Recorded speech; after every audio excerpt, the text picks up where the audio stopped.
Weight loss కావాలి అనుకున్న sugar patients, sugar తక్కువ కావాలి అనుకున్న బీపీ, షుగర్ తక్కువ కావాలనుకుంటే ప్రొద్దున బ్రేక్ఫాస్ట్గా ఈ పెసర్లు తీసుకోవాలి. ఇలా మొలకెత్తిన పెసర్లు ఉంటాయి చూడండి, అవి తీసుకొని ఎలా రెడీ చేసుకోవాలో చూపిస్తాను చూడండి. మిక్సీ జారులోకి వేసుకొని పేస్ట్ లాగా చేసుకోవాలి. దీంట్లో అల్లము, పచ్చిమిరపకాయలు, ఉప్పు మరియు జీలకర్ర వేసేసి చిన్న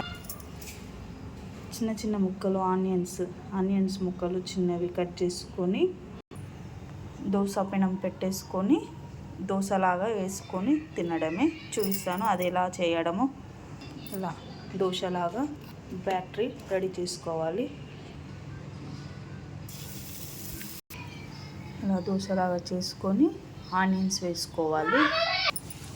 మనము వెయిట్ లాస్ కావాలి అనుకుంటున్నాం కాబట్టి ఆయిల్ తక్కువనే వేసుకోవాలి. ఆయిల్ అన్నది యూజ్ చేయకుండా చేయాలి. ఇప్పుడు నేను చూడండి ఆయిల్ లేకుండా ఎలా చేశానో అలా చేయండి. రోజు మార్నింగ్ ఇది తీసుకోండి, ఖచ్చితంగా వెయిట్ లాస్ అవుతారు.